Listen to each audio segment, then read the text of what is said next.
నా 4వ ప్రశ్న బంధుత్వం, స్నేహం ఈ రెండిటినీ మీరు ఎలా చూస్తారో చెప్పగలరా? బంధువులైనా స్నేహితులైనా రాముడిలా ఉంటే లక్ష్మణుడిలా వెంట నడుస్తాను. రావణాసురుడిలా ఉంటే విభీషణుడిలా పక్కకి పోతాను సార్, అంతే. బంధువులైనా స్నేహితులైనా రాముళ్లా ఉంటే లక్ష్మణుడిలా వెంట నడుస్తావు, రావణాసురుడిలా ఉంటే విభీషణుడిలా పక్కకు పోతావు. ఏం చెప్పావు బ్రదర్, వావ్!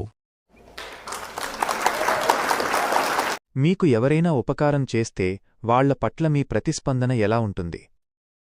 అలాగే అపకారం చేసేవాళ్ల పట్ల మీ రియాక్షన్ ఎలా ఉంటుంది? ఉపకారం చేస్తే వాళ్ళకి తిరిగి ప్రత్యుపకారం ఎలా చెయ్యాలని ఆలోచిస్తాను. అపకారం చేస్తే వాళ్ళ గురించి ఆ క్షణం నుంచే ఆలోచించడం మానేస్తాను, అంతే. నా 10వ ప్రశ్న మీరు భవిష్యత్తులో ఏం చెయ్యాలనుకుంటున్నారో కాస్త చెప్పగలరా? బ్రతకడానికి ఏదో ఒక పని చెయ్యాలి. ఏ పనిలో అయితే జీవహింస పరిమాణం తక్కువగా ఉంటుందో ఆ పని చేస్తాను, అంతే. ఇక నా 11వ ప్రశ్న మీ జీవిత లక్ష్యం ఏమిటో దయచేసి చెప్పగలరా? ఏ మనిషికైనా ఆ జీవిత లక్ష్యం ఒక్కటే, అది సత్యాన్ని తెలుసుకోవడం.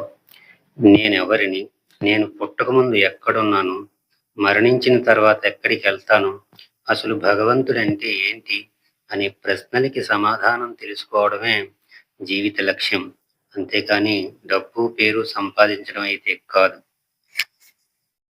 మీ అభిమాన హీరో ఎవరు? నా అభిమాన నటుడు మరెవ్వరో కాదు సార్, మీరే సార్. నేను ఎదురుగా ఉన్నానని నా పేరు చెప్తున్నారా?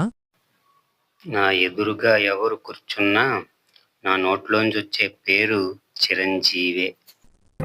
అసలు నువ్వు మాట్లాడుతుంటే నాకెవరో ఆ అర్జునుడి రథం తోలిన కృష్ణ పరమాత్మ మాట్లాడుతున్నట్టుంది. ఏమండో అంతొద్దు, కొంచెం సిజంగా వేయండి.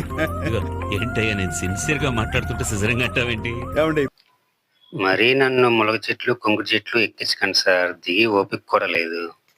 మనం ఈ భూమి మీద సంపద మరియు కీర్తి ఈ రెండిటిలో సంపాదించుకోవలసినది ఏంటి? ఈ రెండూ కాదు, మనం పోయినప్పుడు మన కోసం మనస్ఫూర్తిగా ఏడ్చే వాళ్ళని నలుగురిని సంపాదించుకుంటే చాలు.